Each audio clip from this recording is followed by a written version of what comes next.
Welcome to our last Cybersquatch session of 2020. Thank you all so much for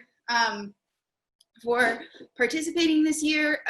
Everything has been obviously super duper crazy town, but also we kind of lucked out because today and yesterday the air quality has been awful, and we could not have done a physical activity event anyways. So neat. Thank you again all for being here. The beginning and mostly be, code of conduct, Black Lives Matter, don't be a jerk. We will ban you immediately and there are no takebacks. But let's all have fun and learn and do some awesome shit. And this is live on Facebook, so maybe less swearing. And back to you, Andrew. All right, so there's almost no chance of that less swearing with me. Just you got what you got here. All right, folks, just a little bit about this. First, I'm expecting I would like a lot of participation. So everyone who's on, do me a favor to the people who are participants, say hey or something, or type something in so I know you have fingers. Okay. Yep, I want you talking because if you're not training, I want you talking. Okay. All right, I want you chatting here, okay? This is about engagement. A little bit of an intro. Let's see first. My name's Andrew Somlyo. I am senior coach for Seattle Eskrima, senior coach at Lonin. I coach primarily the Italian tradition, Fiore, Vadi, and Monte. I have a side interest in silver also, and have bummed around historic European martial arts about the last 10, 11 years or so. Let's see, my teacher in Eskrima is a guy named Rene Latosa. He's been a major influence, and he's been someone who has been really instrumental in me understanding coaching. It's been amazing for me learning from him and having a model of someone who's taught tens of thousands of people and has generated results. I've been training martial arts now coming up over 30 years. What do you know? It's been a while. Some of that, professionally and semi-professionally. We'll talk about what 10,000 hours means, but I saw the other side. I've been on the other side of that for a very long time. I am also an MD and was forced to digest massive chunks of material after being someone who was pretty bright and then discovering that just being bright didn't cut it. So I started learning how to learn around the time I sort of finished my first 5 years of serious martial arts training and started getting interested in learning theory, motor learning, and how one actually goes about learning any activity as well as physical activity during that. I've been involved with Swordsquatch since the beginning and really since before its inception. I have a strong interest in in motor learning, the psychology of training, and the more scientific portions of martial arts and training. Strength and conditioning is also an interest to me. And this is stuff that I've been following the literature on and reading primary sources for a couple of decades now. I have been involved in a coaching and learning track at Swordsquatch for a while, some of which really started as an intervention. Basically in an attempt to avoid overcoaching. See my last 3 years of lectures, my first 3 years of lectures on that one. This is a slightly different intervention, and it will become clear what it is over time. All that being said, let's see, we're going to start things off. What I'm going to ask people to do is do about 6 or 7 little drills on camera so the people who are at home can watch these, and we're going to talk. The first one's going to take about 2 minutes. Okay, what I just like people to do starting out is to take a moment, think about whatever skill set they may have been working on, whatever they've been practicing. I would like them to imagine an opponent, okay? So attention is important here. I want you to stay focused and on the entire time. When you make an exchange, when you throw a combination, whatever space you're in, move back or in as if there's still a problem there. Okay, you are constantly on for this 2 minutes. I want you to work at least at 75% speed. Don't gas yourself out, don't kill yourself, but I want you to work in real timing, okay? So hitting at that speed, you couldn't hit someone. Bang, that you might, bang. I mean, you're not winning any, massive, beautiful, like, you're not gonna be winning any medals that way, but within like something like a realistic piece of timing. Does that make sense for cues? Everyone? Good. All right. I would like for the people who are doing this at home to set a timer for 2 minutes and mute their computer. In the meantime, everyone else I'm going to be chatting with, and I expect some engagement here, okay? Go. While they start shadow boxing, for the people at home, why do we do solo practice? Why do you practice alone? Right? You're doing a fighting art, right? What is it you're doing, and what are you trying to do? You don't have partners, right? That's good. Okay, so what are you trying to get better at? Okay, more. So you don't have a partner. That's why you're training alone. Is there a reason why you would do solo practice besides not having enough training partners, right? Can you read their answers out loud? I am. So you can't always, Gary Garcia de Alba, you can't always have partners. Myra Reeves, reaction without needing to think. Carrie Patrick, oh, good. The movement's getting them ingrained in your body, good. Oh, we'll get to that one. Let's see, Shane Malone, don't have a dedicated school. Jared Busby, form, individual faults. Marcy Barrett, my apologies for anyone's name I murder. Working details. Gary Garcia de Alba, make the movements second nature. Kara Hurwitz, visualization is valuable. Nice, nice, good. Dylan Beyer, structural change.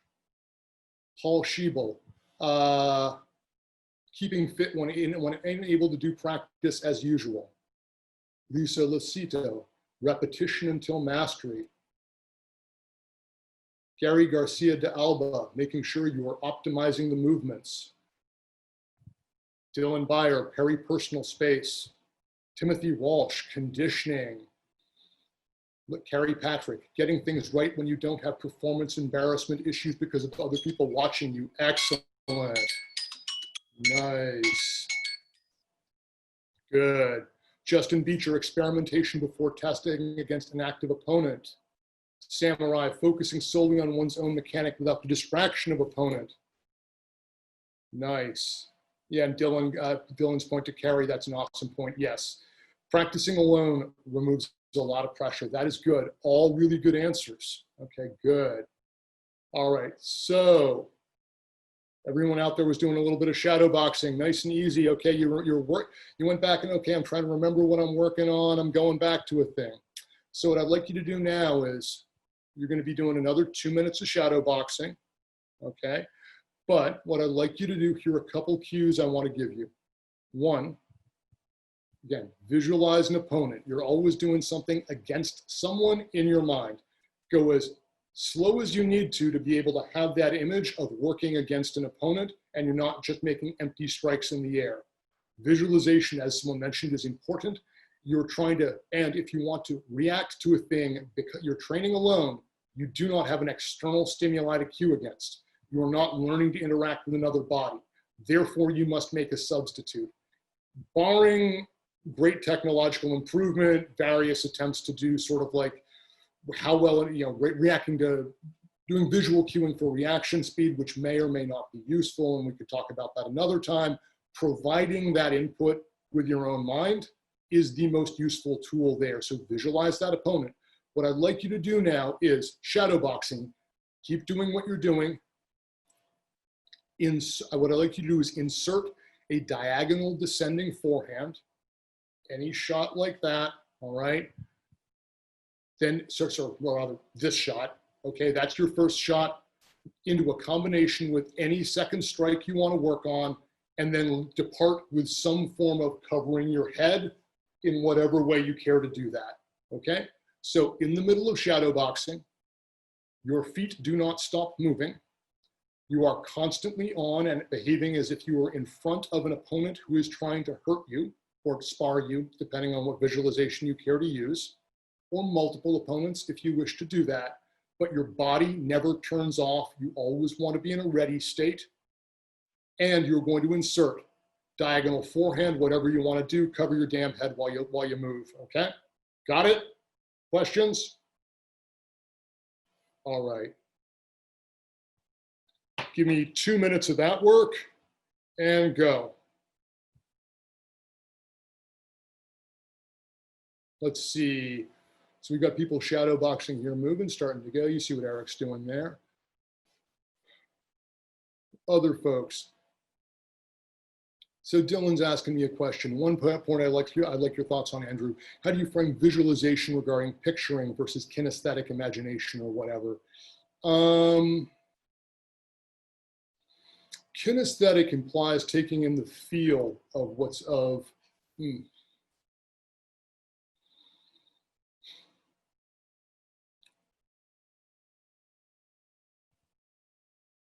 To me, kinesthetic usually brings out an internal focus. Visualization is trying to provide yourself an external focus. When I think about developing a kinesthetic sense, what I think my impression has been that most people will try to feel what they're doing and will get into their own body. When you look at, Gabriel Wolf's work on focus and internal versus external focus, having a focus outside of yourself for whatever activity you do is more likely to result in better long-term skill acquisition. Than trying to feel a thing you're doing. Dylan, playing a movie in your head versus being in the movie. Okay, yeah, you got that. Next question. All right, we talked about what you can gain from time alone, from practicing alone. What's the best way to use your time? What's the best? Anyone? Or for everyone here, how do you structure solo practice? How long do you want to train? How often? Why?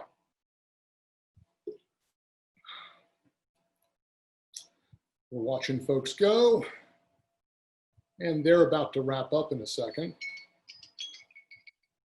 Everyone got a little look at what they were doing. So that's just that's that piece. All right. And Beth is going to play a little clip that she recorded of her doing this drill with a little coaching earlier while we get the sound back on. Okay.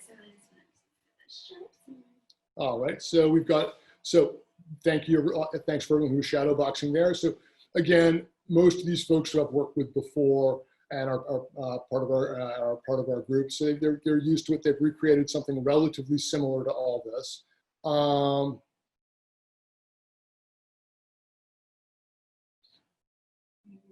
Okay, let's see.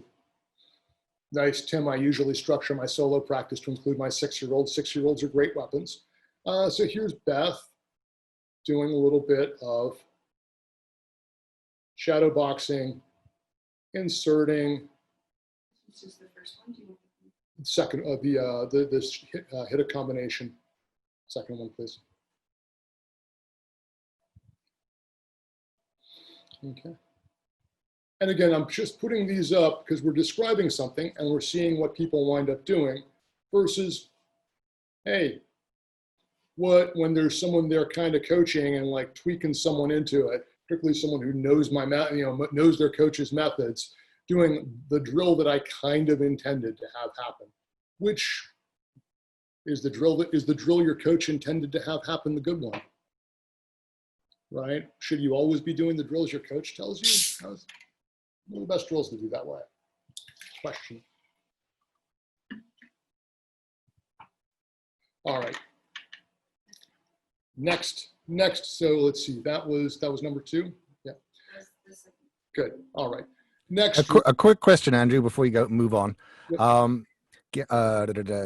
One of the participants mentioned like that they didn't actually know how to structure like timing of their training. Is that something you're going to get to at some point where you can actually give like an outline of a good sort of training? We're going to get to an outline of that and talk about different experience levels a little bit. That's as we get to the more structured portion of this, but I want them thinking about that so they don't know how to do it. So that was, I believe Gary was talking about that. So my question to you, Gary, is you don't know how to do it. What are you doing now and how do you think you should do it? And I want you to think about that question before I start giving you answers. What's been useful for you practicing things before? And what do you think that should look like?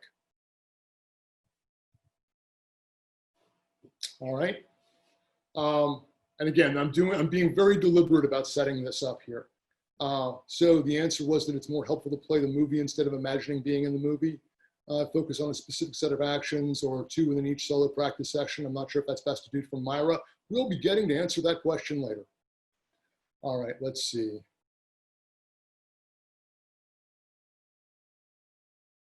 And let's see.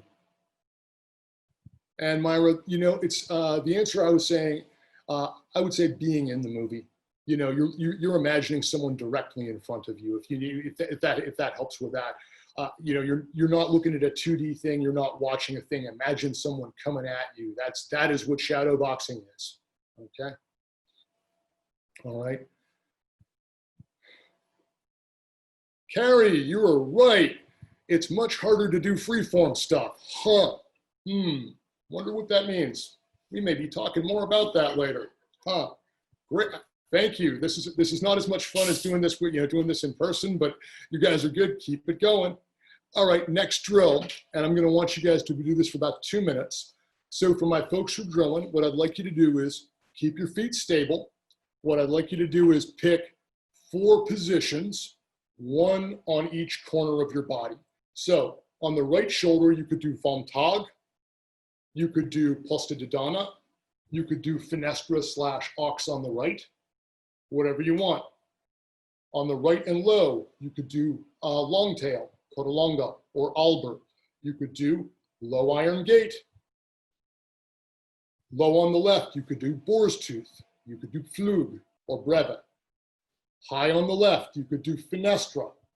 Or you could, or you could do Posta de Donna on the left or Vom Tag on the left.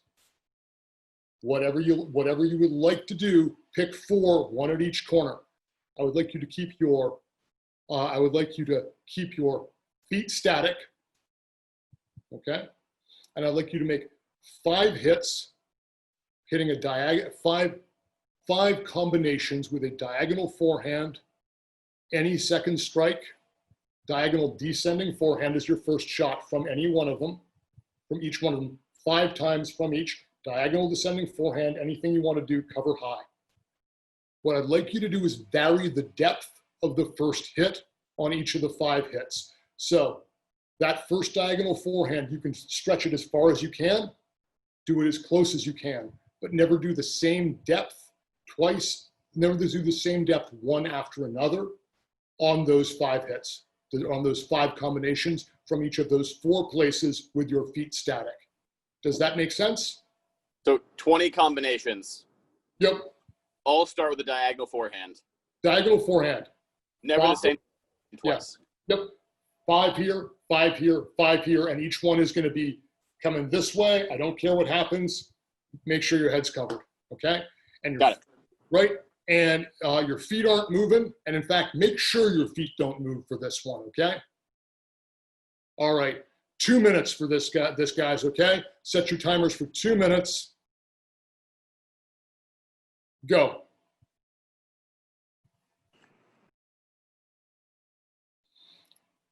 Let's see, we got solid constraints are key in cases you don't have active decision making. Yes. Gary Garcia de Alba, so far I've been practicing German longsword master cuts against a woman Pell, trying to make those the best I can. Good. You should have some more information on how to do that here. I would suggest that while hitting targets is very important for feedback, you think about structuring your strike so that it accounts for missing. Let's see. Something that can be grouped together somehow, like practice all the things in this section of the manuscript. That can be useful. That can be less useful. We will get into the ways that can be either one later on. Again, think about how that may be more or less useful. Let's see. Gary Garcia, what do I mean by depth? Okay, so, all right, if you have a hit coming with a sword, make a diagonal forehand. Imagine a target in front of you. Imagine that target spatially in front of you. Imagine it 1 foot in front of you, 2 feet in front of you, 3 feet in front of you, 4 feet in front of you, 8 feet in front of you. You can hit to each one of those. Your hit should not always have the same depth. Or rather, it's really useful to have a hit that can go like as far as it possibly can and as short as it possibly can. Does that make sense? All right.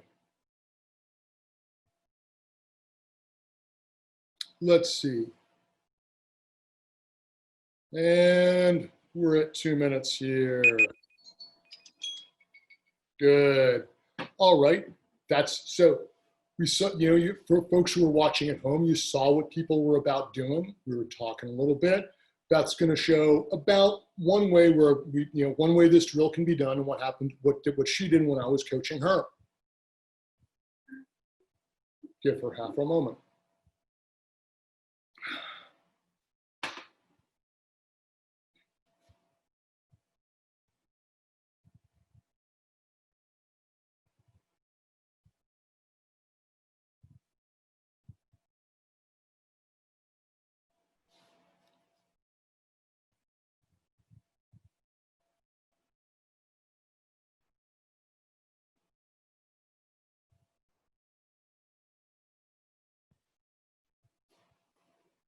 So you see the wheels are turning for a little bit, for her a little bit here, right?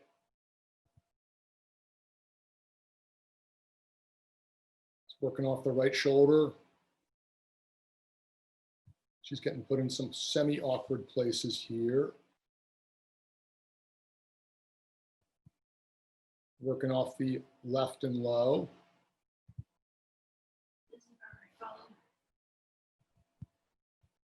And it's kind of hard to get that diagonal forehand from like low on the left, isn't it? From the right. Is that useful to do? Is that garbage? Would you never do that? Do you want to know how to do that? Is there utility to trying to do that? Why?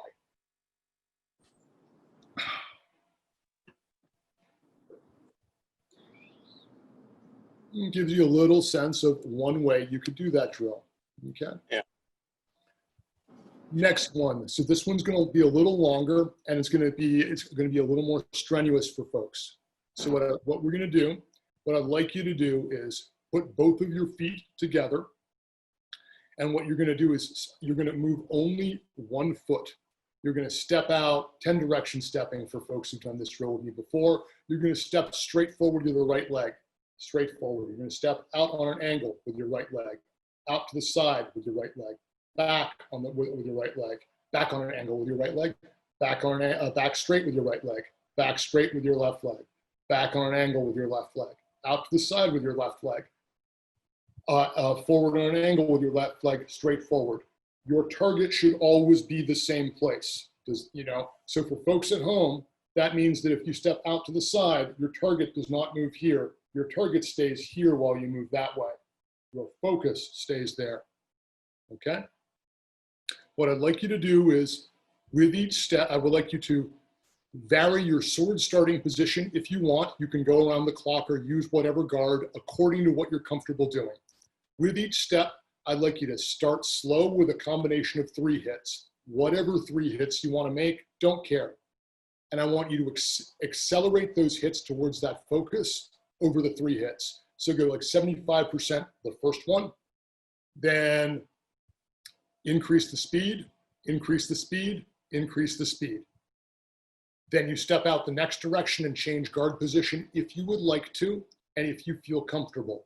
If that is too difficult for you, then don't, right? With any of this stuff, again, you need to be in a sweet spot for difficulty. And if you are totally unable to do the thing, then that's not the sweet spot. If you're like puzzled and it's being difficult, that's fine, okay? Like, it's okay. It will feel awkward. This will not, in fact, necessarily feel comfortable for reasons. Does that drill make sense to everyone here? I'm going to want you to set your timers for about, let's say about 4 minutes or so. If people start returning early, great. But I don't think, this is about 3 minutes 30 or so to go with this, okay? Everyone got it? Yeah, I need 2 seconds.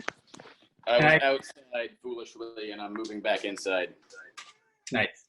Yeah. I had one question too, because sorry, I got a weird text in the middle of that explanation. You want us to do each step 3 times in a row, accelerating with each So I'd combo? like you to make any combination you want. Okay. With a step, with 1 step in 1 direction 3 times, increasing the speed each time. Okay, got it. Good. Going to the same focus point. So if you're going back this way, if you're going back on this angle, you're still hitting to this thing here. If you go back on that angle, you're still hitting to here. If you're going forward on this angle, you're hitting on that thing, you're hitting that thing there. Does that make sense? Got it. All right. 4 minutes, guys. Go. Nice. Dylan is asking, have I considered assembling a workbook of all this and similar drills? It's been tempting. The number of these that I have floating around is huge. And I like this. I'll have to put together my bibliography. There's dynamic, oh God, what's the name of the text? Shit. I'll get you the name of the text later on environments. But yes, I'm a huge fan of training that puts you in different positions and variable training, and we'll sort of talk about that. There's a lot to be said for the long lists of drills and different conditions for people to give people ideas, but there's a reason here I'm not showing the example first. In fact, that's one of my next questions. Hey everyone, why am I not showing these folks the drill that I have the perfectly good video of so that they could follow it first? Anyone, please, crowd out there, tell me why. Why am I keeping these poor people in the dark? Any guesses? Poisoning the well? Yeah, right. Okay, that's from Dylan. So I don't want to like inject something in them that could make them, that would predispose them to doing something a certain way. That's it. Dylan, checking my own communication. Marcy Barrett, put them on the spot so they don't try and recreate the drill. Nice. Anthony Coraggio, to be able to contrast instinct with example. Interesting. I think you're onto something there. I don't think I think you're onto something there. That's a reasonable answer. I'm not sure instinct's the word I would use, but I think you're touching on an interesting idea there. Justin, to cause them to sort out how they would address the goal with their body and style. Yeah, you trained with me a bunch, Justin, shush. He's cheating. Thanks. Let's see, Samurai, because figuring out stuff is good for your brain. Damn right. Thank you. Yes. Thank you, Sam. Yep. Myra Reeves, if they figure it out for themselves instead of being shown first, the lesson might stick better. There we go. Nice one. Also well put. Let's see. Justin's making funny noises at me. Paul Scheibel, note to everyone, please set your message to all panelists and attendees who can see what type. Okay, good. Nice. Good. All right. Look, and let's see. We've still got Dylan in camera. I think we've had 2 people drop from Mitchell in camera. I think we've had 2 people drop from deep confusional episodes as they try to remember what direction is what as they do things. Jared Busby, growth from the point of being off balance, the sweet spot you mentioned. Yeah, that's desirable difficulty is a term you will see encountered.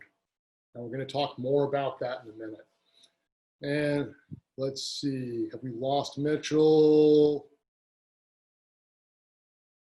Nope, I think we are. It looks like we are okay. It looks like, and Eric's wielding a cat. Okay, I think we're there. Nicely done. So just to take a little look at what this looked like when Beth was doing it. She's gonna throw this up, and Beth, if you could fast forward through clip to clip a little bit, just so folks get a little idea of what this looks like. Yep.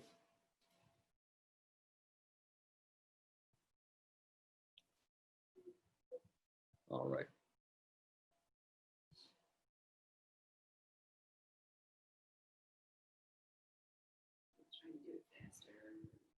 Yep.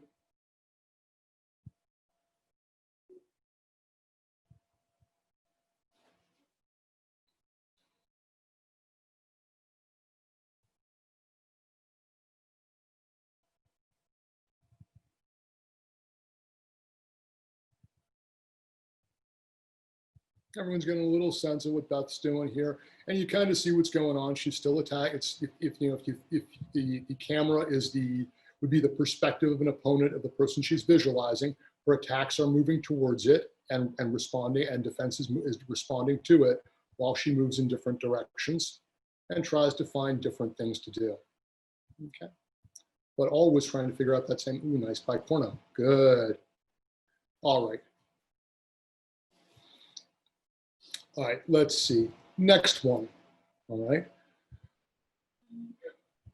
So from that feet to get, so this is going to be, I'm going to give people 4 minutes on this one. From that feet together position, I'd like you to start from a different, so I'd like you to step out in those 10 directions again, or make those 10 single foot steps. Every time you make one, I want you to change whatever that each step, you are going to have the sword starting in a different position. So when you start stepping forward with your right foot directly forward, your sword could be on your right shoulder. When you step out to an angle with your right foot, I want that sword off your right shoulder. I want it in any of the other 3 positions, or any of the Fiori or Lichtenauer's guards, or if you're doing if you're doing whatever you're doing, put it in a different position from a different guard when you go to your next step. I would like you to make 3 reps, okay? And I'd like you to hit a diagonal descending forehand, any strike, then leave with high cover, okay? All right? And by leave with high cover, I mean actually move leaving with high cover. All right, let's move it, yeah, and then reset, okay? So it's descending forehand, any strike, and then a high cover, and then we're going to be starting from a different position and incorporating a different step each time. High cover, so basically high cover, and then high cover as we move off. So you come in, you throw your 2-beat combination basically, and your high cover is moving off. All right, then you'll have to reset and do the same thing again, 3 times in a row. With each step to each direction. 30 reps. All I'm asking for is 30 reps. Can't be that hard. Good to go? Tiring. Good to go? FYI. It'll take a little bit. Don't burn yourself out. And go, folks. While I'm doing, excuse me, my notes fell off here. All right. Why am I making these poor people do all this stuff? Okay. All right, let's see. The cat is familiar with the drill. Good. Okay, so we're moving. They're again keeping a similar focus. They are now working on this same hit. They're now working on this same cover. They're trying to pull these things off, go into different positions from different positions. We're not moving focuses around yet, and that actually gets a little awkward for folks before. And the reasons I didn't want to do that with this drill, multiple opponents, is really fun to visualize, but is a little bit of a cluster earlier on. Let's see, other questions for people here that I have. Let's see, what's the best? Let's see. All right. Should practice structure be stable practice to practice? How should it be stable? Gary Garcia, am I doing this to observe their go-to moves? Well, think about it. Could you do a go-to move with this? right? Whatever your go-to move is, are you doing it the same way? This is forcing something else, right? This forces, right? And it looks more awkward. It feels uncomfortable. Get comfortable with that feeling or learn to love it. Dylan, one of the biggest multiple opponent issues in reality is not physical limitations, but in perceptual and decision-making ones. Yeah, it is. We should talk. I'm having so much fun working with the Bohurt crew on teams back when contact sports existed. That was being really enjoyable to me. Let's see. Jared Busby, trying to be certain that they have a response regardless of relative to their opponent. Yep. And my teacher Renee refers to that as the so what theory. No matter what your beautifully planned technique is with whatever you've been told is the perfect footwork, if you get put in enough situations, you will be put in a place, if you get put in enough positions, you'll be put in a place where you're going to have to pull something off or get hit. So you probably should put yourself in a whole bunch of places that might not be textbook and figure out a way to pull off the thing that you normally would know how to do, right? That's kind of the root of much. Carrie Patrick, I think you need to figure out what kind of structure helps you learn and what kinds are just locking you into one thing. Very correct. Right, so structures that lock you into one thing versus structures that promote learning.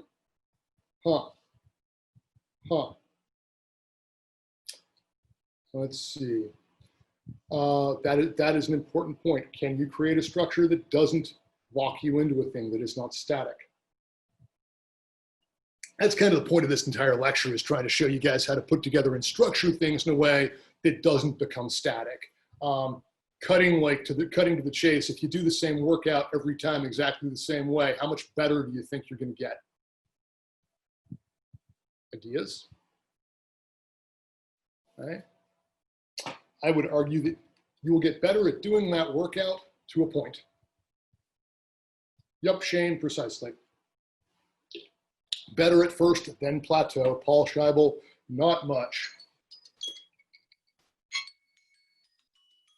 Side conversation from Dylan. This session is descriptive of process, not prescriptive of an answer. Correct. When I said this was going to be, this session was going to be practice and theory as well as practice of theory, I am attempting to do the thing that I'm teaching and teaching the thing that we're doing. If that, we can keep going with this Inception-like event for a while, but I'm trying to structure this in such a way that I'm getting all of you to think about this and go through the questions that we're going to give some answers to at the end of this, while folks go through this process as they learn to design this thing. All right, that's what we're looking at. So Beth's going to take a quick show of what she did with this drill so folks get an idea of it. Is a fight a process or an answer? Ooh.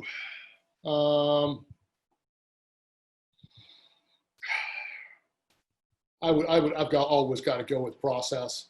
Jared Busby, need a basis for understanding what variation shows all sides of a thing. The thing is basic as a single strike. Yes, and how to get, and there, I'd argue that a single strike is not basic. It is, well, there's also no single strike. That's another discussion.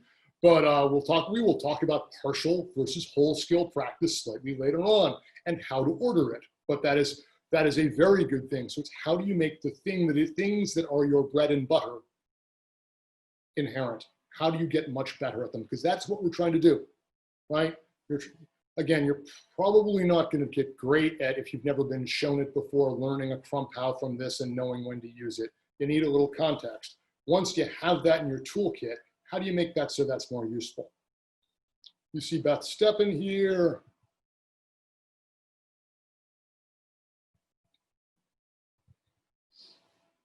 Playing with this in each place.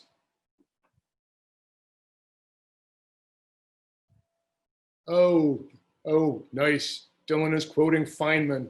These students understand nothing but never ask questions. They appear to understand everything. If anybody begins to ask questions, he's quickly put in his place as he's wasting the time of the lecture, dictating the lecture, and if the student's copying it down. The result is no one can even apply anything they've been taught, even a single example.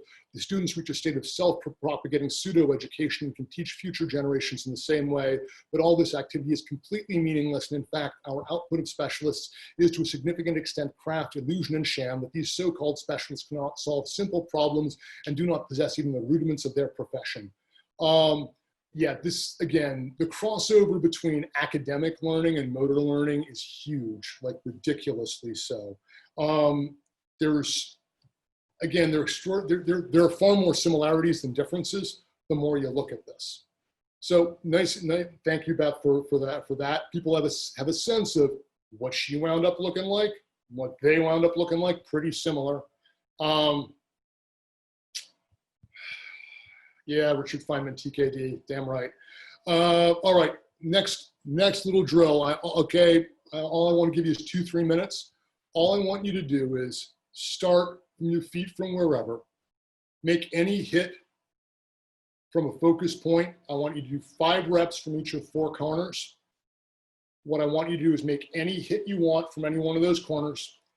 And I want you to make a hit and then go to high cover while leaving. And what I want you to do is work on getting from that hit up to that high cover, whatever cover that is, however you do that, as quickly as you can while you're moving off. So start it. Rep number 1, you're going to hit from this corner. I don't care where you move. I don't care where your feet are. I don't care what you do. I don't care what hit you do. I don't care if you stab. You make one, you cover your head and move, and then the next time you're going to do the same thing, and you're going to try and get that up there faster. And your focus on this is making that transition to cover faster. Got it? Right? Go, folks. We'll give you about put 3 minutes on the clock for this. That should be good. That drill took a little longer than nice. There is a madness to this method, folks. Trust me, if it's not already apparent. And again, we'll get into a little explanation of this, but I kind of figured we should start with knowing what it looks like before like telling you what it is. That way we can start naming what's going on. And that may be of some use, hopefully. Let's see, other things to think about here. So what should the focus of each practice be? Should there be one focus? That's one. Should there, okay, yeah. Should there only be one focus for a practice? Should there be multiple foci?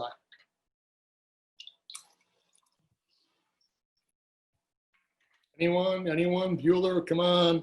Sounding real empty. Come on, people. Anyone want to chime in on that?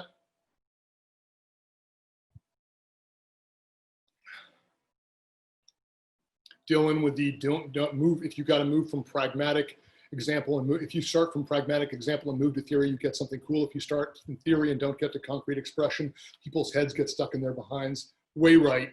The way I phrase that is you need context. You have to have done the activity that you're training in order to, at least in some capacity, to be able to effectively train for the activity. The swimming on dry land line of Bruce's is perfect. Shane Malone, focus depends on what you're practicing. Yup. So you got to think about what you're practicing. We're going to be talking about that in a little bit. Jared Busby, depends on the student. Paul Scheibel, depends on what one focus means. Is it defend against multiple, a single type of cut in different ways, or is it do this single type of movement? Let's see, Jared Busby, but tend to provide multiple lessons, not always be certain which we retain when working with others. Fair. Okay, we're going to talk about retention. Samurai, also depends on how long you have. If you only have 15 minutes, I do one thing thoroughly instead of a bunch briefly. We're going to get to that. That's going to feel a lot better, isn't it? Dylan Byer, what's the problem you're trying to solve? Precisely. Samurai, if I had an hour, I'd do a series of related concepts. I hear you. we'll talk about that a little bit. Again, I think there's probably, there's probably an increment of time solo. It does not benefit, variation does not benefit. I don't know what the bottom threshold of that is. And I think there may be some, we'll get to that. All right. And they're wrapping up there. Nice. Okay. All right. So, all right, last up. Okay, Beth's going to show what she just did with this, just so you guys get a sense. Did you lose that file? It did not, it hasn't managed to upload to my computer, so. All right. Okay, we will not show that example Beth did. Last up, what I'd like you guys to do is pause. Everyone who's been training, I want you to think about what you just worked on. Think about what was useful. Think about what started feeling smoother in your combinations and what popped up and was working well. Okay? Go through those things. Think about the things you want to retain and that you would like to work on. And I would like you to take 2 minutes, shadow box, and insert those things. Okay? All right? Wherever it is, with that visualization, 75% speed or greater, you don't have to be going balls to the wall here, but I want you to just work it. Got it? Go. All right. All right, folks. All right, for everyone playing along at home, tell me what skills they've been working on. Come on. Throw it out. What are they training?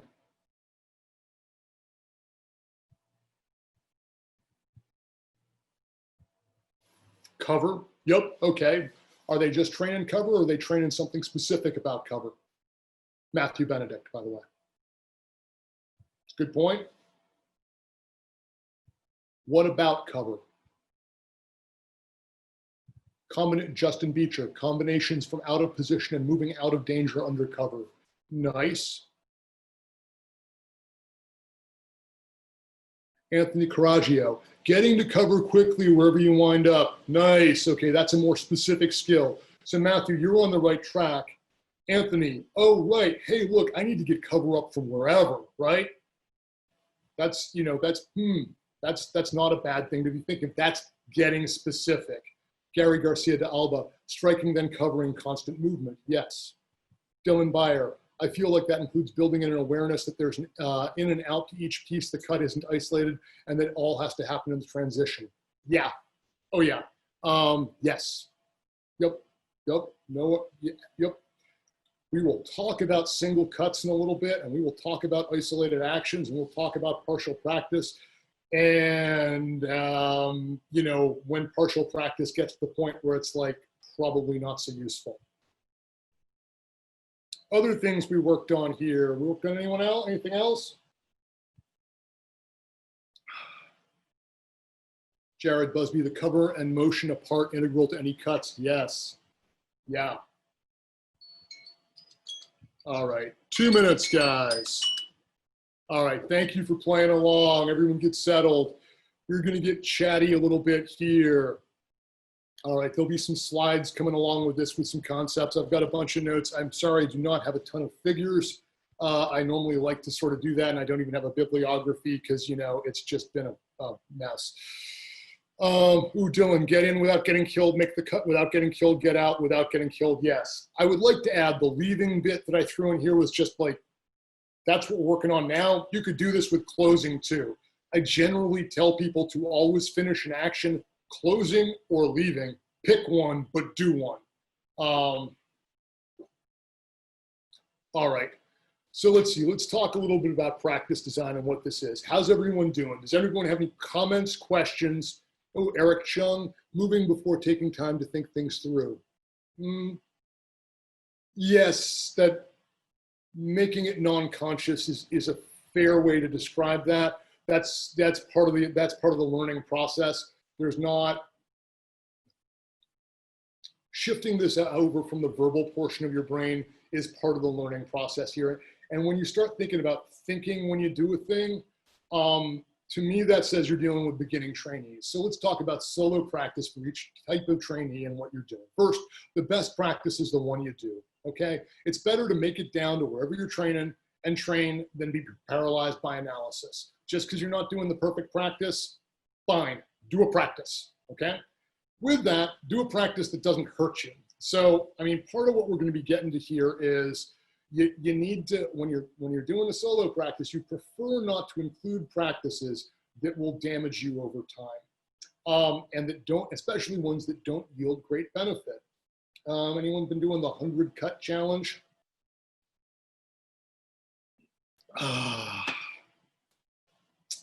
Let's see.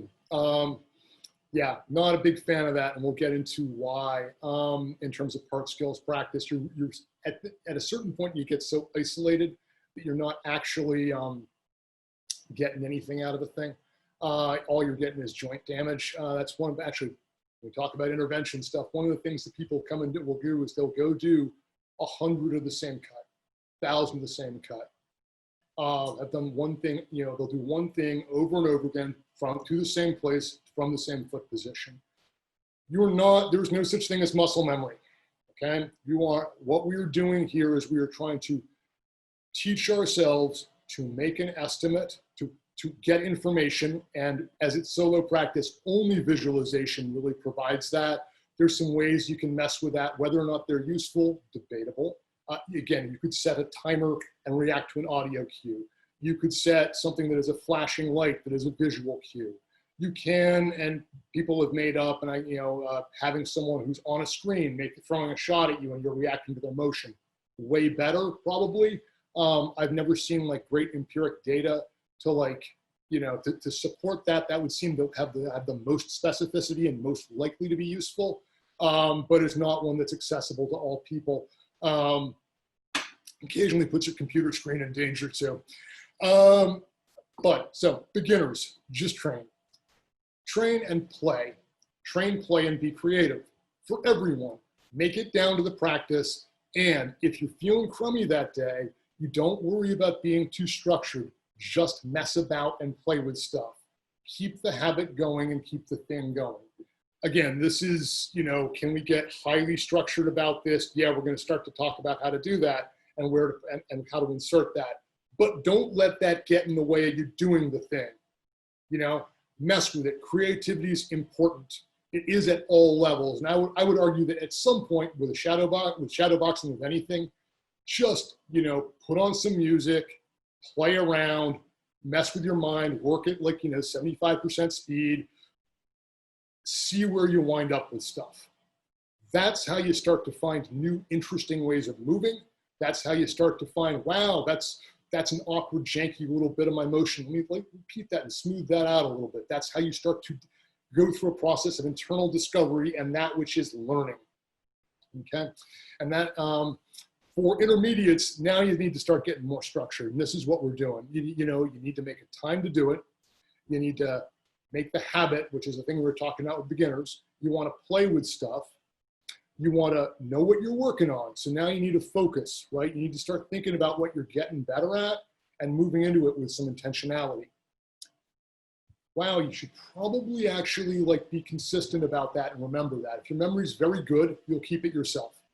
In reality, most people's memory isn't that good. And, while I can tell you what the general focus of my training and training structure was in 2005. Okay, I also have a ton of notes from them.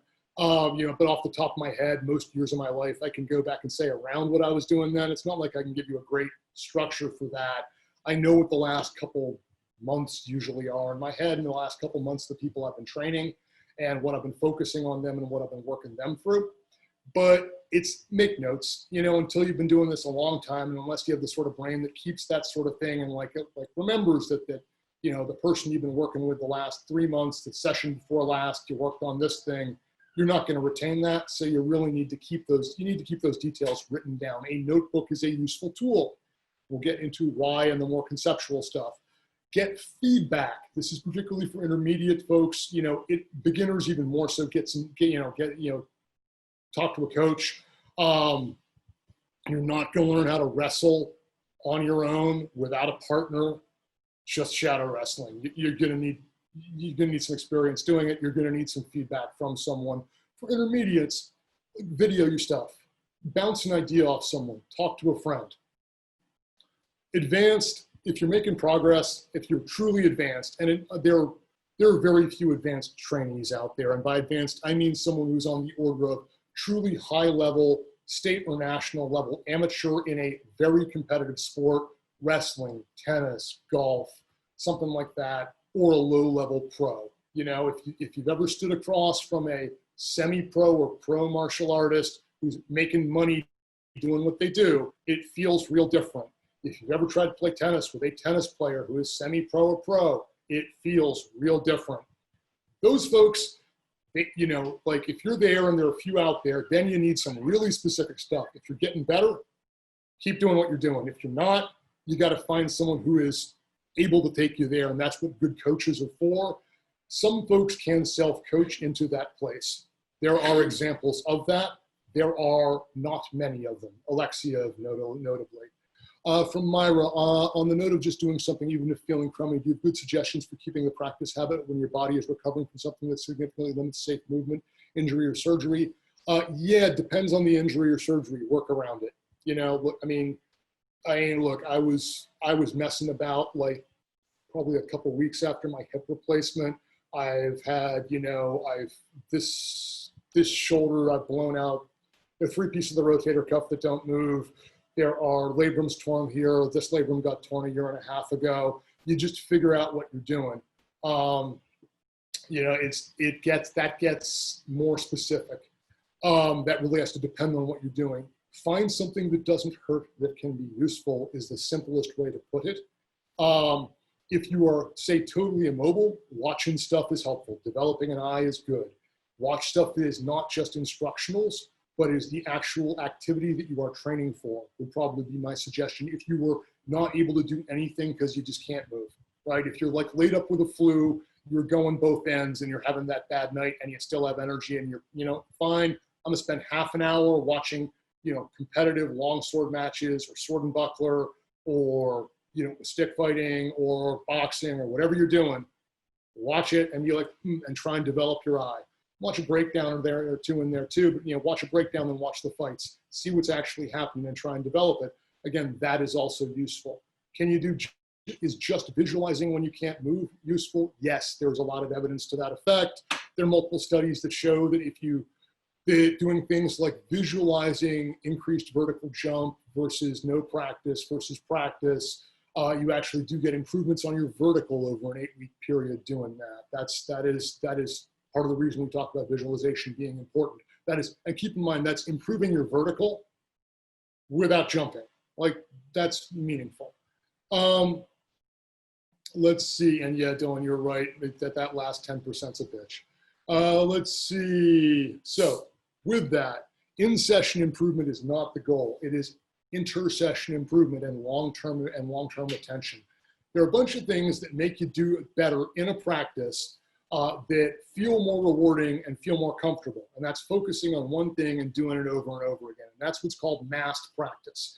And for those people who've been through my motor learning lectures, I'll show you, you know, I've got diagrams, I can prove it on an Etch-a-Sketch, but you know, if you take people and you get them to do one thing in order, or 2 things in order, predictable sequence for 45 minutes, they'll be better at the end of that 45 minutes at doing those things in order than if you like mix them up and make them do it in uncomfortable ways, those 2 skills for those 45 minutes.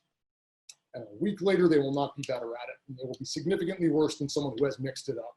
And that is blocked versus variable practice, and we're about to sort of start talking about that. So this starts to get into how do you create variable practice within a solo practice. Yeah. So that gets into what are we really talking about here? Has everyone here heard of the entire 10,000 hours thing, right?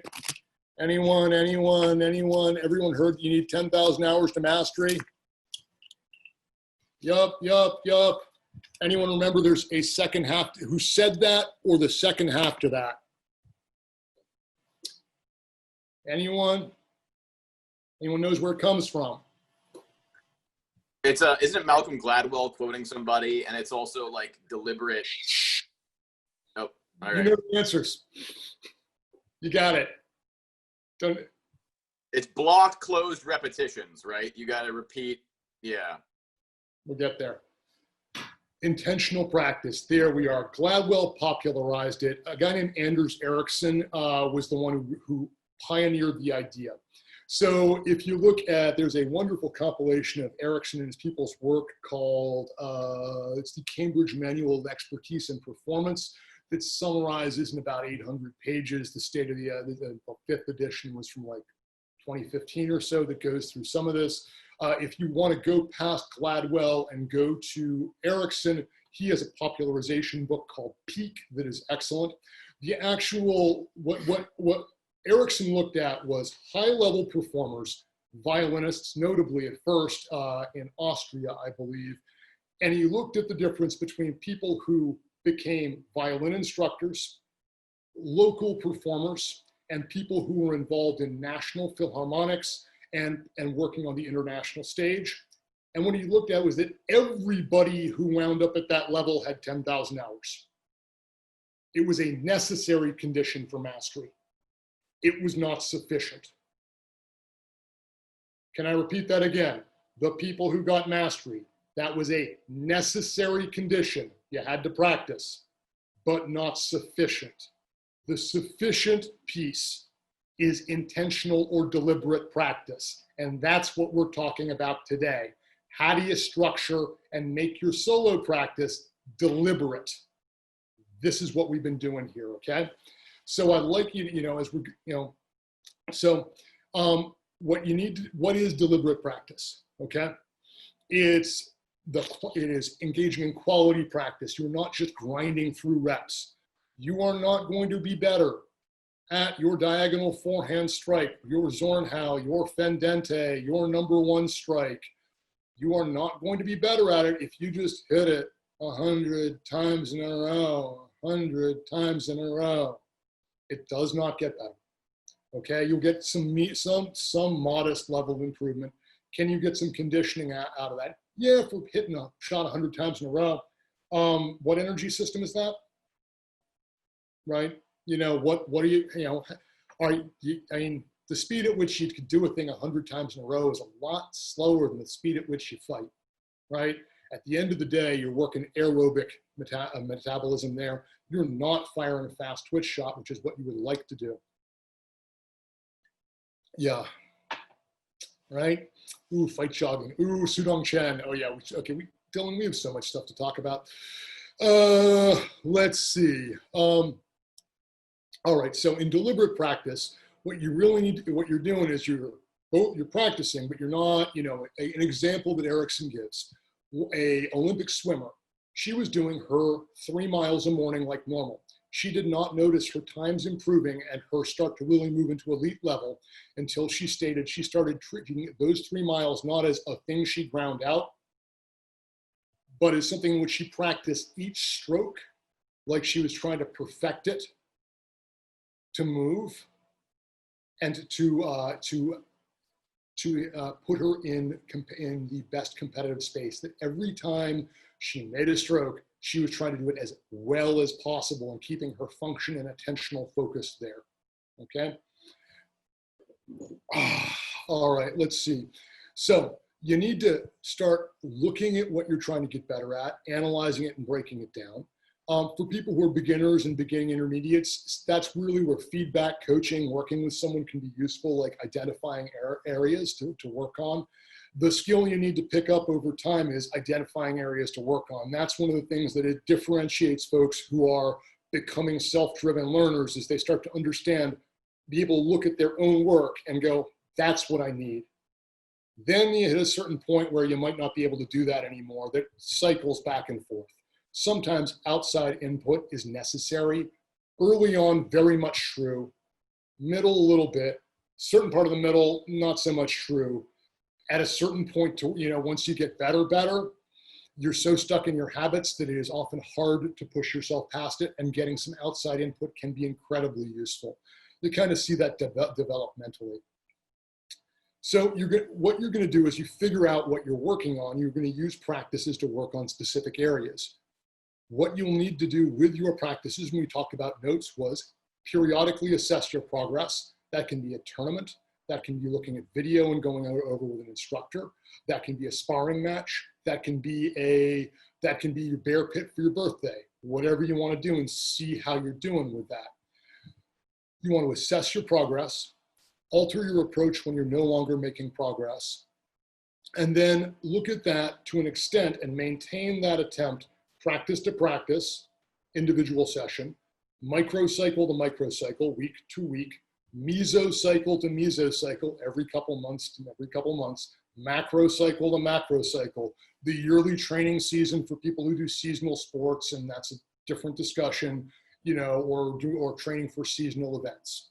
Sort of the structure I have settled on, generally the folks I work with, beginning of the year, I pretty much tell folks, what do you want to get done this year? Let's sit down and we're going to map out some stuff around your training focus, what do you need to do conditioning wise? How are we going to integrate these these things together? Okay, let's come up with a plan for the year and what your year's looking like, and that has ups and downs within it. And again, it involves peaking for events. Then, you look at, for competitors, you start saying, all right, long points in 4 months. Okay, now, this is where you are. This is the stuff you're good at. This is the stuff we need to do. We're going to focus on these things. And this is what you need to be doing within your solo training at the same time. Okay, if I'm looking to go to long point, what's the stuff I'm working on the next 3 months when I'm shadow boxing? If that is something I care to do. And, we can talk about what you need in terms of training and whether you have to do solo training. Right now it's a pandemic. It's your only option. So that's a different discussion. Most people do not have the ability to get as much partner training in as would be useful for them to go to a competitive event. There are some who are in that position. What I generally do then is organize the training blocks for the people I'm working with in 4 to 8 week blocks, covering a set of topics and circling around them that varies and gets reviewed week to week as we go through it, and then work with an individual practice with people. And that's really a similar sort of structure here. Let's see. Other things you want to be doing in terms of deliberate practice, visualizing. So you want to make each repetition and each thing that you are doing as close to the activity as possible, and simulating it in your mind as close to the activity as possible. You need to be paying attention the whole time. That doesn't mean just paying attention to your body. Again, it is visualization, but it is attending to what you're doing, attending to trying different cues and being creative. Again, everyone's very familiar with the Lichtenauer statement, the sword comes out as if a string had pulled it. People have rigged that up to do that, to get that feel that may or may not be accurate. That is one externally focused cue for how to move a sword as quickly as possible.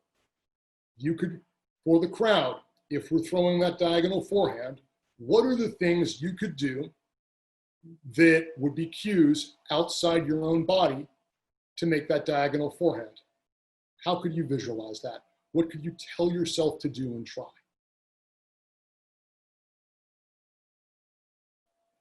Dylan, it's only fucking 2nd level magic. I got 9th level spells.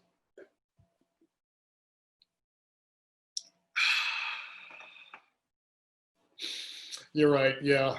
That sweet, sweet HEMA money will all be gone, and I'll no longer be, yeah. Will we ever be able to fence those people naked? Someone get me that t-shirt. Anyone, come on. Okay, we got Lichtenauer saying, pull it like a string, right? You got Fiore saying it cleaves from the tooth to the jaw. You want to think about tooth to the hip, from the tooth to the hip. Anyone else? A mirror to gauge your angle, look at it. Like that's not an external cue. I'm talking, that's not an external focus in the sense that I'm using it, Paul. Paul says a mirror to gauge your angle and position. There now you're watching what's happening and getting visual feedback as you're doing. What can you do when you throw that sword out that you imagine you're doing that can speed you up? So cleaving from tooth to hip, a string pulling the tip of that sword in a straight line as quickly as possible. Casting a fishing line, right? One from punching I like that you could also use that's a 20s or 30s era boxer. I've mentioned this a couple times lately, so it's at the front of my head. He would practice his jab, and he would pretend he was underwater drowning, and when he would throw that punch out, he would imagine that he was going underwater, his last breath was leaving him, and there was a lifeline above him just at the end of his reach, and shoot his hand up as quickly as possible to grab it, right? Again, he's not thinking about inside his body. Metronome and try and take as little of the interval as possible. Nice. One again that's a little harder with weapons that my teacher Renee likes to do is clap. Try to finish your combination before the sound ends. Right? Again, you could do the same, right? These are all little tricks, all little things. So, is there one that's right for you? Is there one that helps you? For you. This is deliberate practice. Again, you're trying to get that forehand faster. It has to be in context of other motion, and we're going to get to that. So what you're doing when you practice is find different, if you're practicing a basic, find different ways to practice it and to order your head to tell yourself to do the motion.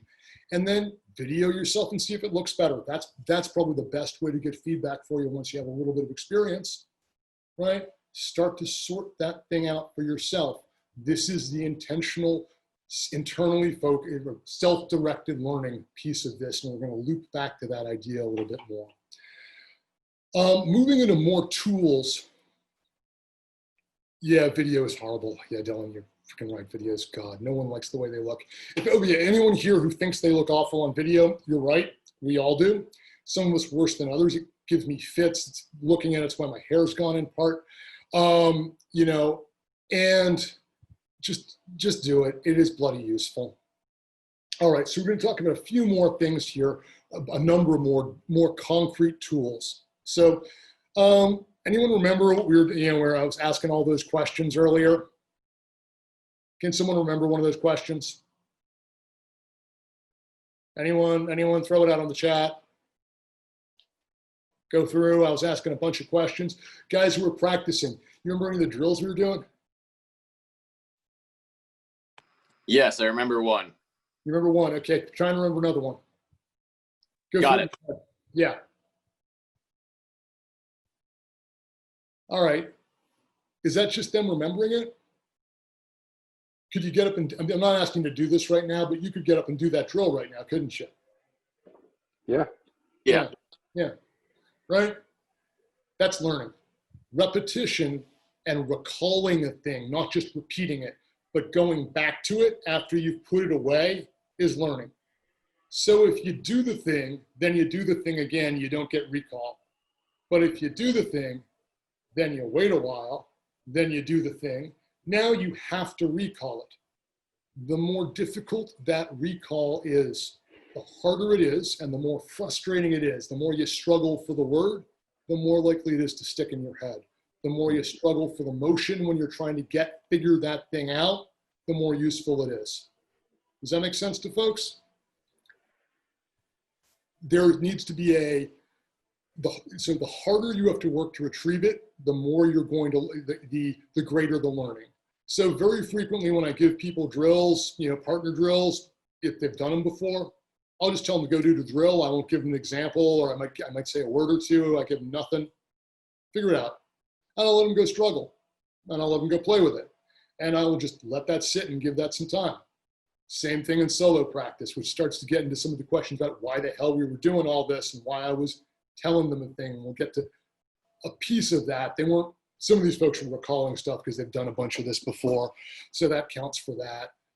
The more frequently you have to recall things, the more, the better you remember them, right? Which kind of doesn't make sense. It's like, oh, okay, well, I have to, wow, remembering stuff makes me remember stuff more.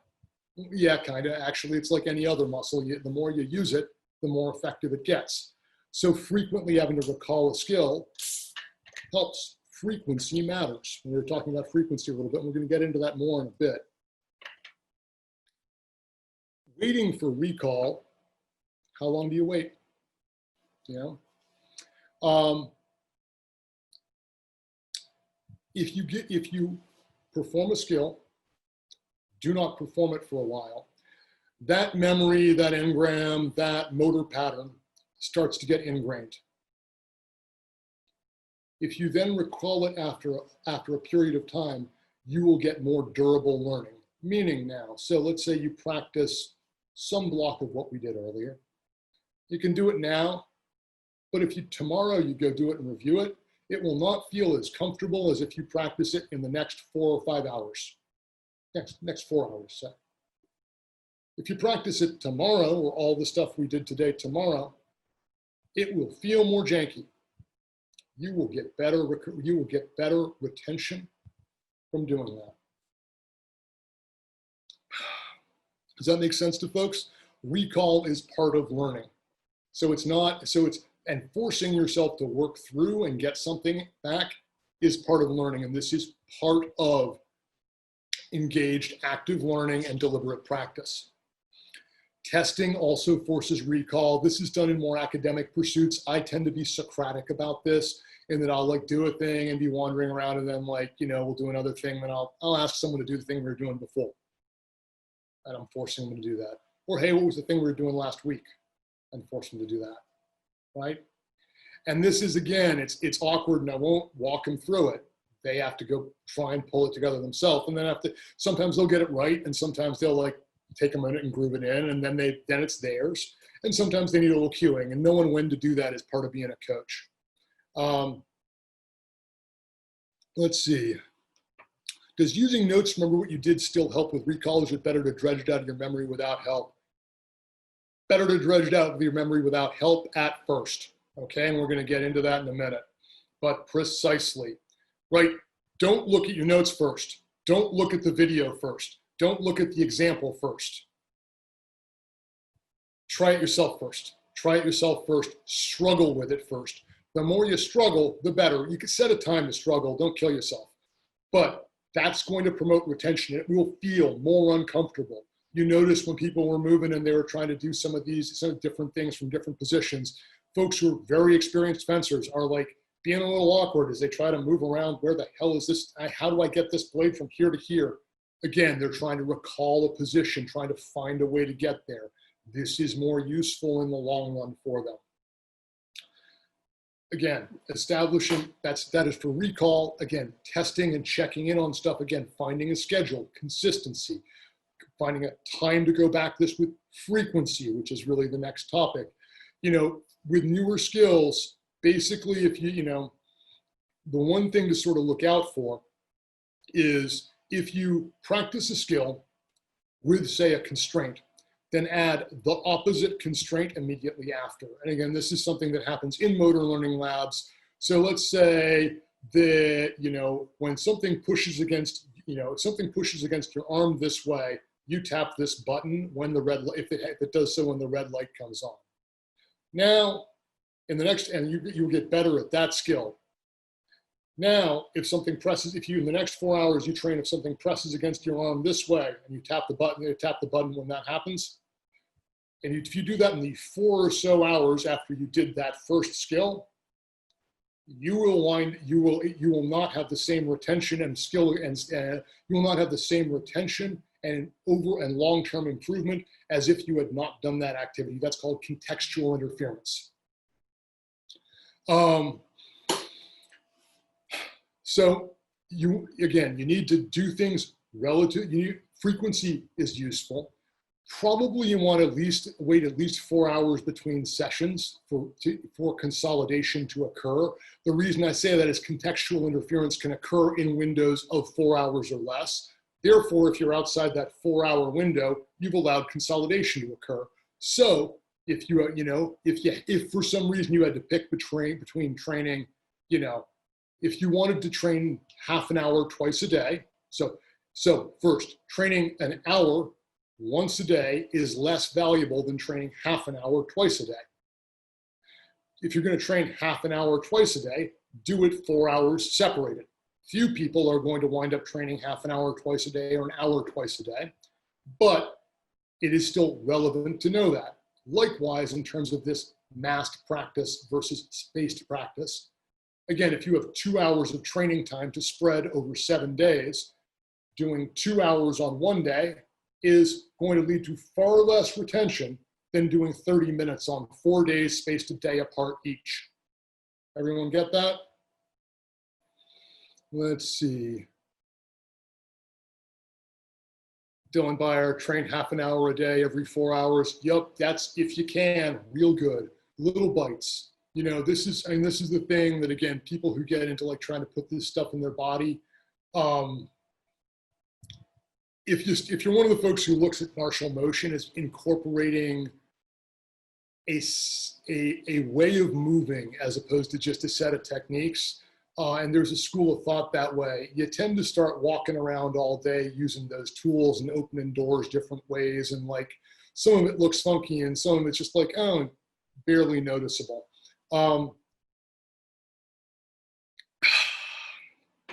Yep, let's see. All right, so, all right, next piece in terms of tools, we've talked about active recall, frequency of that recall, and frequency of practice. Oh yeah, fun stuff going on in the chat now. I'm not gonna let myself get derailed. Problem solving and generation, okay? So we started with this a bunch, and this is a lot of why I gave instructions.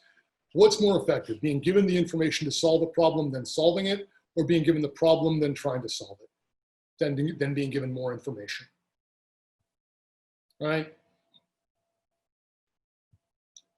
Okay, you look at someone and you see that they're throwing something slow. Let's stick with this diagonal forehand. All right, let's stick with this diagonal forehand. And now Dylan's trying to distract me by talking about writing an essay about not distracting me. Let's stick with this diagonal forehand. And you see that person has some cue where they could do that better.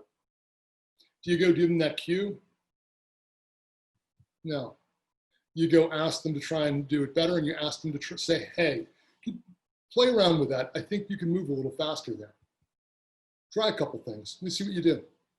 Give them a while. Sometimes they'll come across it on their own.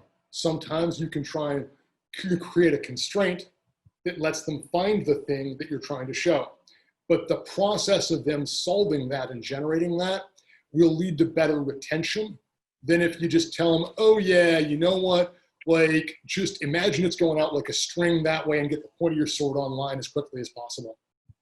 Like, it's really easy to do. They're going to look better quick. They're not going to be better next week. Likewise, when you're doing your own programming, this is what I was talking about, playing with different cues. Look at what you're doing. Look at each motion. Look at the quality of it and what you're trying to get better at. And as you have more context, you'll understand that better and better. Try to improve it each time and sort it out. This then also gets to the thing which is HEMA, right? Every time you look at a damn manual, this is what we're doing, right? We do not have a living tradition here. So again, there are a lot of folks who are doing HEMA who are second or third generation now. They go to a practice, they wind up starting to play with swords, they talk to their instructor, gives them some drills, go mess around, they go do the stuff their instructor tells them. Go read the manual. Then try to get your practice together. Again, if you've never done any martial art or physical activity before, okay, you need some more guidance than that. That has not played out well, and you can look at examples through the history of HEMA, but of where that may not have been the most productive use of everyone's time. It still, however, did produce very durable learning, and the people who tried to do it, some of those lessons were useful. All that being said, go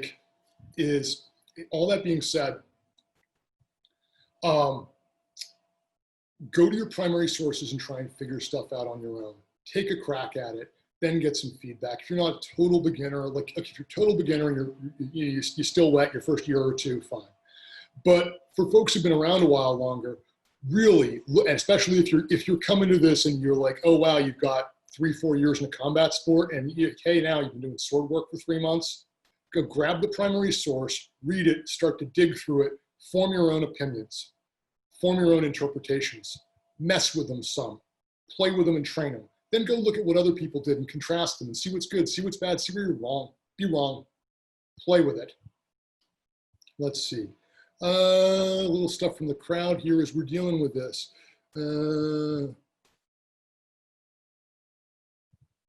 Okay. Yes, thank you for all the comments. Dylan, it's like I'm consistent or something, and I just tell people to just look at the primary source because it's useful. Yeah, like one of the things for me, just incidentally, again, been doing martial arts a long time, came to HEMA about a decade ago. Eric Arts and I got into things together. And I'd been exposed to a little bit of stuff before, a little bit of European weapons, horribly weighted from some folks who are working with reenactor weapons. One thing that was very useful for me is before I wound up encountering, the Fiore coach who I've worked with most, Guy Windsor, who's a dear friend who I deeply respect. I'd read Fiore. I had very strong martial opinions already. I had a vast body of martial knowledge. I read this thing and I went, this is what I think is going on. And I'd read it probably 5 or 6 times before I bumped into Guy. So then when I saw Guy, it's like, oh, this is what he's saying. Oh, okay, that fits with that. This fits with that. And it's stuck with me better for that reason, I think. Before I had bumped into any of the Silver people who I've known and worked with, I'd read Silver 4 or 5 times and messed with interpretations there. I genuinely think that approach is one of the great benefits to HEMA, and one of the most interesting things about this practice is using the text as your initial jumping off point. Gives you the freedom to try and figure stuff out, and it doesn't matter if you're wrong. We don't know what wrong is. We don't know what right is. We can certainly tell you what gets you hit, and you can go figure that out. But it gives you experience solving the problem, and that's what that's what learning and retention is. Getting better and better at problem solving, then keeping good solutions, then trying to find better ones again and again and again. Let's see, that's done. All right. Next little piece for stuff. So we've talked about things that are useful. Active recall, right, that you should need for structuring solo practice. You want to be struggling and remembering stuff. Figuring out the right frequency, what you're doing it kind of often, okay? Ooh, stuff where you're trying to solve a problem. You notice, again, we can go through the drills. We'll talk about the drills we were doing before and where we started, where that is. Next one, this goes back to something Sam brought up in that 15 minutes or mentioned with that, okay, I'm going to work on one thing in 15 minutes. This is a term you'll see, interleavening, and this is right around now be useful for a slide with this. So, okay, within a practice, okay, we talk about blocked or variable practice. Blocked practice is, okay, let's do, 20 free throws, okay, for basketball. Let's do 20 free throws. Now we're going to go run this play 10 times. Then maybe we're going to play a half-court game. Right? Top line here, AAA, BBB, CCC. Well, look, second line, that's a kind of random order there, isn't it? So who do you think is going to feel better at the end of their practice? If you're thinking about each one of these as a block of time on a skill, right? Is it going to be the person who is AAA together, BBB, CCC, yup, Jared Busby, they're going to feel better that way. You're going to feel loads better if you do what? You spent you've got a 90-minute practice, you spent 30 minutes on a topic, 30 minutes on a topic, 30 minutes on a topic. How's your retention going to be? Not so good, right? It's not going to be as durable because you haven't had to recall and construct stuff as much. Now look at the second line. Hey, you did skill 1. Now you shift to skill 3, skill C. Then you do skill B. Oh, look, you're back at skill A, then skill B. Oh, now you practice skill C after skill B. Last time you practiced skill A after skill B. Now you practice skill B after skill C, where before you'd practice skill A or skill B after skill A, and so forth. And you're interleavening the skill work within the practice. So now you're having to distinguish between what you're doing, right, and differentiate. And you're getting multiple episodes of recall with different contexts. The next two lines are, oh, what if we do things that package 3 skills together, right? So it's talking about the drills we were doing earlier. Hit a diagonal forehand, move under cover, direct focus at one place while moving to different places, right? Move off under cover from a variety of places. Do you see how that resembles the latter 2 lines? So now, so the first example is blocked practice completely. The second is interleavened practice with individual skills. The third is the third and fourth are, the third is interleavened practice in different skill blocks. Okay, maybe different order, maybe different pieces. Maybe, and again, this could be a cover hit. This could be I'm working on speed with a thing and then having cover then with motion. Oh, I'm working on speed in the hit and not working on the speed of the cover. You could manipulate anything, use anything you can, any piece, set of variables that you want there that you're playing with. But now you're chunking stuff together so it occurs in context and not doing solely isolated skills, right? And you're now practicing things occurring from different situations. You're varying things. And having to make these distinctions and then use them in different contexts is closer to real world practice, which is what you want, okay? What you really want to be doing when you're interleavening practice is switch before the practice of each skill is complete. You're not just going to do a whole block of one thing. It'll feel lovely. It's great. You got some mastery. No, you're going to do a little bit of a thing. And you notice that's how and then you're going to do the next thing. And then you're going to jump to something else. Then you're going to return to something you did before, possibly layered on top of something else. This will feel more awkward. This will promote better retention. Now you're having to keep returning to it, recalling it, to keep playing it within different things. And now we get to moving from problem solving and generation to this interleavening idea, to making it so things are occurring one after the, not in discrete blocks, but scattered throughout, so you must discriminate them. Now we start talking about varied practice. Again, this gets into one of my absolute favorite studies. That's, God, I think it was 90s or something when someone introduced me to this. But it's basically, this is a UCSD baseball player study. End of practice, college level baseball players. They gave one group 10 fastballs, 10 sliders, 10 curveballs, 10 whatever pitch, and one other pitch. I don't really follow baseball, but right, 10 of each in a row. 40 pitches. The other group, they gave 40 pitches, random order. Guess whose batting average went up? Surprise. The group that did the 40 mixed pitches, right? Random, precisely. Right.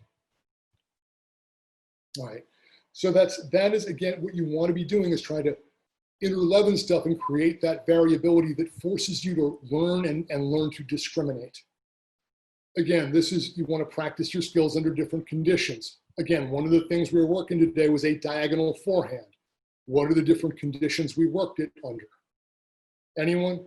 Listen, we were doing drills earlier. We did 7 drills, I think it was. 8 drills. Anyone? What are the different ways that we varied that forehand?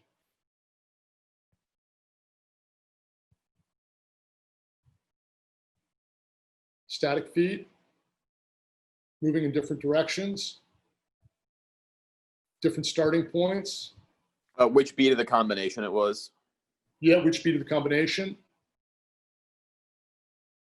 Different preceding and following actions. Restricted movement, length of hit, right? These are all different amounts of hits before cover, yeah. Right?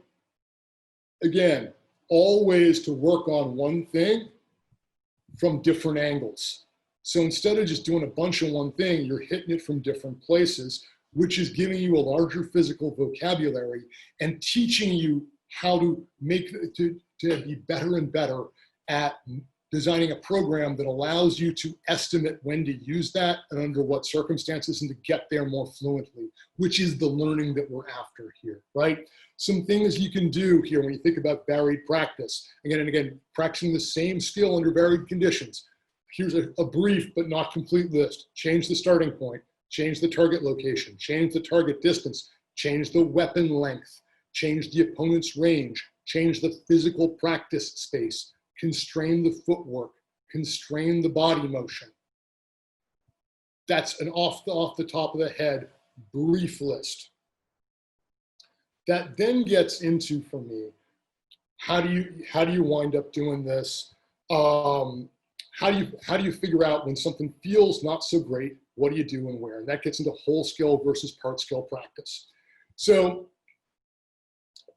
why not just shadow box for 30 minutes? Why not just always fight full contact? Why not just always spar? Anyone? Why not just always spar? How good are the people who come out of gyms that all they do is you go in, you got 3 on the clock, you got a minute rest, you're there for an hour. Form does not improve, all right? Form's a nebulous thing. Does looking good matter? Doing only one will get you broken, good point. That's Mitchell. Paul Scheibel, not focused enough on a thing to be working on. That's getting there. Dylan Beyer, form doesn't exist out of result, yep. Eric Von Essen, I don't know, they're all super injured, yeah. You know, again, the study you come across, there's a nice video game study I came across. I'll have to find the reference if someone wants it. But basically they looked at people and they had them playing a video game for 20, 30 minutes for 10, 12 sessions. And one set of people just play the game. And the other folks focused on certain scenarios within the game and pieces that were giving them problems. Guess which group's score was higher at the end? The partial practice group, because they worked on improving specific things. And this is, again, deliberate practice. Partial skill practice is a tool for deliberate practice. All of the things we've been talking about here, active recall, appropriate use of frequency in order to get that recall and retention, problem solving and generation, interleavening, varied practice, whole skill and part skill practice are all parts of deliberate practice, that thing that is the other portion of the 10,000 hours to get better, being highly intentional about your training. All right. So when you look at it, what do we, everyone remember we did some part skill practice in here. These were all fairly advanced trainees, so we weren't doing a single sword hit, and we're not loving that one ever. In fact, I never get anyone to practice, almost never these days get anyone to practice a single hit. Almost always make them do another skill or a double hit, just because I don't believe training someone to do one hit is not so useful, because what are they doing afterwards, right? You always should be doing something afterwards, probably something before too. So you probably want, even with your barest beginners, to have some level of idea of continuity for their motion. Jared Busby doesn't introduce new techniques. Yeah, there's not room for learning. Right? There's not room to try, unless you're very good, there's not room to try new stuff. The best people in the room, the people who have survived that and who do well out of those meat grinder environments, are the ones who learn to defend themselves and start to figure out ways to play stuff and use that, but they are the exception, not the rule. So we can say that people who do part skill practice get better. So if you're teaching someone how to do a thing, is it better to show them the diagonal forehand, the next hit, and the cover, and train each of those independently?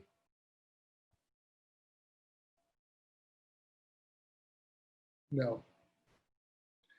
You want to do whole skills practice first. You need the context in which they're used. If you want to teach someone to throw any one shot, you need to teach them to at least something slightly bigger first, a more difficult task. There can be too high a level of difficulty. Part of being a coach is understanding where something's just too difficult. My usual marker is if you can't get 1 rep out of 5 with the thing you're trying to do, or 20% of the reps, you can't successfully complete an attempt at the task, it is clearly time to regress this drill. Okay, that's my rule of thumb. Most of the time, honestly, for the psychological health of your trainees, if they are failing more than 30% of the time, and for your, if you were unable to do one of the sequences we did, for instance, earlier, where you're going around the clock, hitting from 4 different places, stepping with, basically stepping with a leg and, doing 10 different steps while doing a combination, and that melts your brain, and you cannot do that more than, half the time, more than 70%, you can't do that. You're not doing that up to like 70% of the time, then maybe you need to back off and remove one variable here, okay? That's fine, all right? But if you're able to just do that and you can keep doing it, all right, now maybe you need to make it a little more complicated. From Mitchell, play the whole song and practice the tricky chords, then play the whole song again. Precisely. That is, when you look at modern learning theory, that's also what's used from the guys from Straight Blast Gym called the 3I method. And it's something that is one of the most useful learning and teaching tools out there. And 3I is from a guy named Matt Thornton out of Portland, one of Vunak's old students and a highly successful BJJ, JKD, MMA coach who worked with some of the most important people in the field. Still going in Portland. Hopefully Jude Ledesma will be around here at some point. Jude and Stu Sackett are both part of that group. But the 3I method is iterate, do some reps, isolate, do isolation sparring, integrate. So one example of that is learn a jab. That's iteration. Throw some jab reps on a pad, okay? And that's usually moving with your feet, not just I jab a wall. That's too simple even for day one for someone walking in. Okay, now move around a little bit, have someone tap you with a pad. Now we put the pad up and they hit it. All right, that's jab. Oh, double jab, cool. Now we're getting complicated. Now jab spar. Now box. Always do that within the same practice. Yeah, okay. Oh, by the same token, you could say, so that's iteration, isolation, integration. Boxing is an isolation drill for MMA, right? In one sense. When you look at MMA in the grand sense of it, that's an isolation drill for field combat sports like bowhurt. Each one moves and each one can be viewed as a component thereof. Again, that's moving from very narrow to a very broad focus there. But that, again, you think about whole and part skills, you want to break things down to you want to do the whole skill practice, figure out the parts you need work, then break down part skill practice to do afterwards, smooth it out, and then move that back into whole skill practice. Eric Arts, fending off boredom is critical for me. This sort of integrative practice with intermittent breaks to focus on specific skills keeps me interested. Yeah, it's much more enriching that way too. Yes, yeah, that is one of the other benefits. It's a lot more fun. Again, the one piece that's probably worth retaining here for folks is whole skill, part skill after whole skill, right? Shadow box first, get yourself moving, figure out a thing. Or spar a little, often I'll do light sparring with people when we're having group practices first. Look at them, that's a diagnostic. That's what we're going to be working on today. Then I start breaking out part skill practice. Then then I may even break it down further and further to nuanced bits to clean stuff up. Then I'll put it into something slightly more complicated. Then we go back to a whole skill practice. The same holds true for solo practice. You're just the one in charge of it. Let's see. The other thing to say is the reason you want to think about whole skill practice is no skill exists without the context in which it is used. There is not a platonic ideal of a descending forehand shot. There's just the one that worked really well then. So you always want to be creating that context and thinking about it in that context. You are creating the conditions training is creating the conditions that allows that to occur, not sharpening the one perfect thing that will occur then. Let's see. All right, last, so we've talked about varied practice, interleavening, problem solving, elaboration, and creativity. You learned a thing. Now put it in your own context. All the drills we just did, reformulate them your own way. All the things, reformulate them your own way. Make them yours. Rewrite it in your own words is what you do under an academic in an academic context. But in this context, it is much more, okay, go through and find, go through and see where you can interpret it in a way that is unique to you and is not just parroting the other person. This again promotes retention, going through and not just, oh, okay, repeating things. Repetition is necessary for learning, but again, not sufficient. It needs to be repetition in which you interact. And that means varying practice, doing it next to a different thing, doing it under a different circumstance, changing it and seeing it what it looks like. Lastly, reflection. Take a look at what you did, right? See what worked. Go through it, pause and think about it at the end of a practice, right? That's why I ask people to pause before they're shadow boxing and go over stuff. Take a moment, integrate it, go through it after a practice, after this session, after the stuff you did earlier in Swordsquatch. Thanks, Eric. Good to see you. Someone departing I wanted to say hey to. Take a session, take that, go through that, think about what you got out of it, think about what you want to keep, think about what you want to practice. Then it gets into being an independent learner, self-regulation. Beth, can you throw that slide up if you would, please? And again, this is the cycle for designing any practice, but solo practice is included. And that is going through, think about for deliberate practice. Think about what you're doing, right? Okay. Forethought, make your goals, make your strategy, figure out, make sure you're able to do it. Go, do the thing, right? Structure it, figure out what's going on, pay attention to what you're doing and as you're doing it. You're in the practice while you do it. Stop, look back, reassess, think about what you need to do, sit, leave it be, leave your notes. Carry them forward before the next time you train, and that goes practice to practice on some small level, week to week on another slightly bigger level and perhaps more detail, couple months to couple months on a larger level. Does that make sense? Everyone get that? So these are just all tools, but this is how you put this stuff together. I'm not giving you one drill list. I gave you some ideas. We could, I didn't make drills for years, but I'd rather teach you to cook.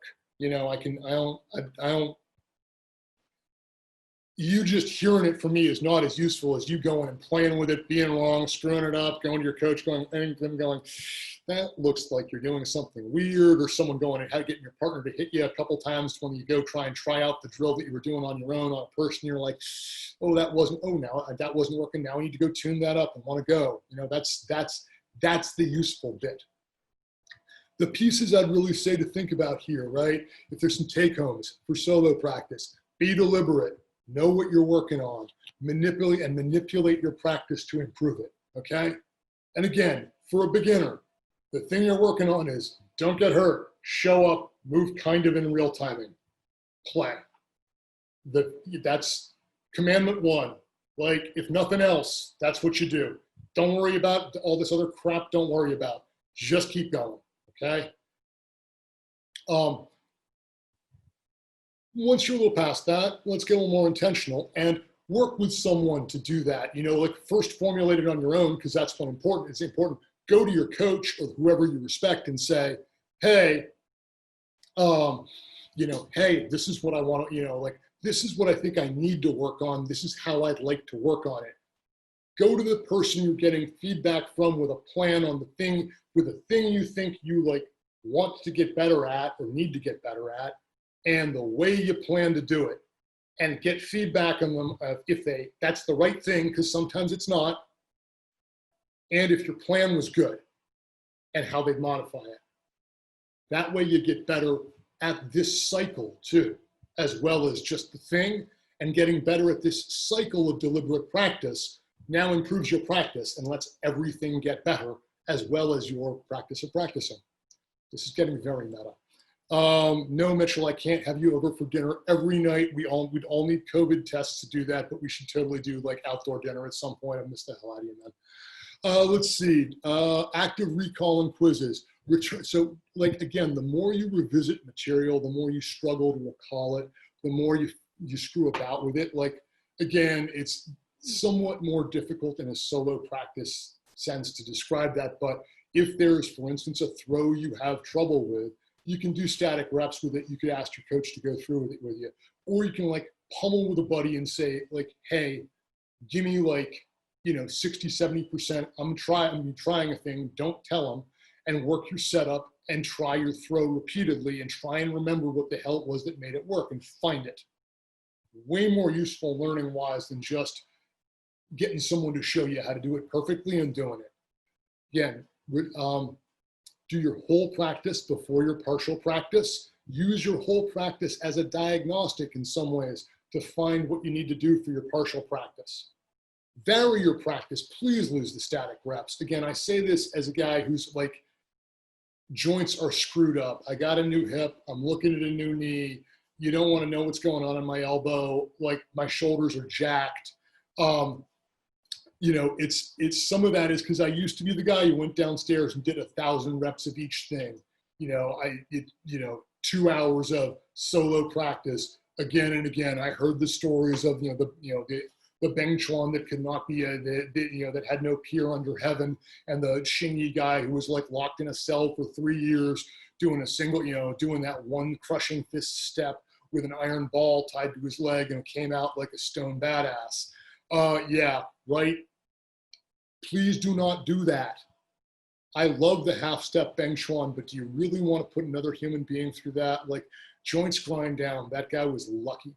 But so no static reps. Please find something more interesting to do. Please don't break your bodies. I really would like the next generation to have like less arthritis and more skill. That's just a thing. Interleaven your practice. Don't block all of one skill set together.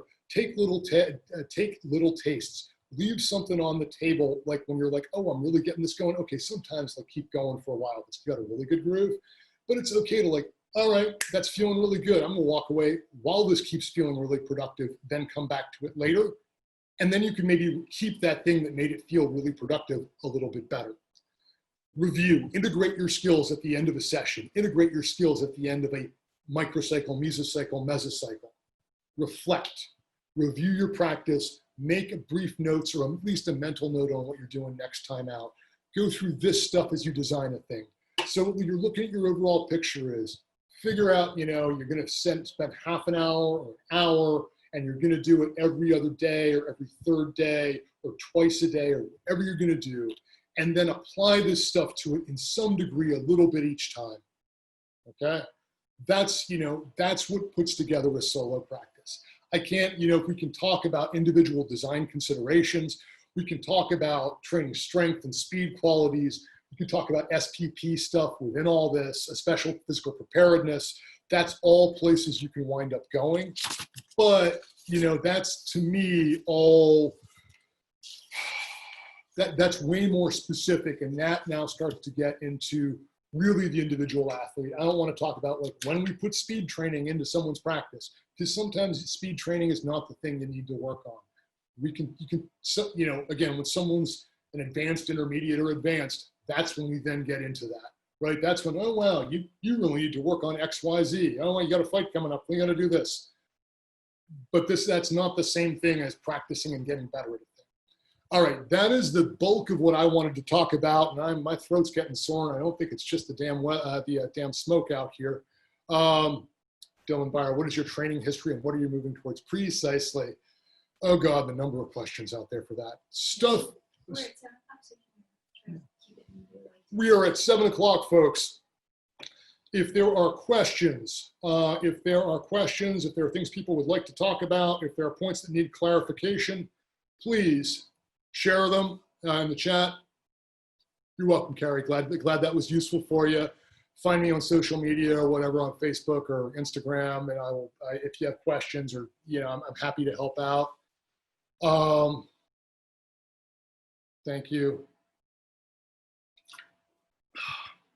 I'll try to get some loose notes up.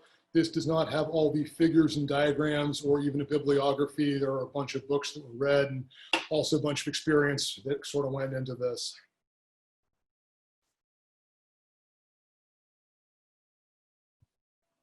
All right, guys. You're welcome all. It looks like any last call for questions and specifics. I'm glad this proves useful for folks. Train, okay? All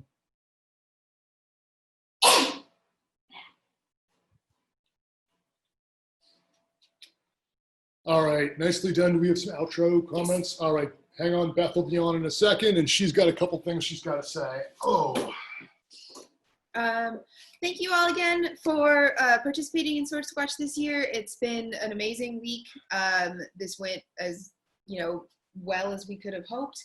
And we really, really appreciate everyone that participated actively and shared videos and everything.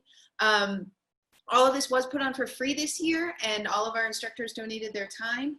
If you got something out of this and want to give a little back, please consider donating just via PayPal to swordsquatch@gmail.com.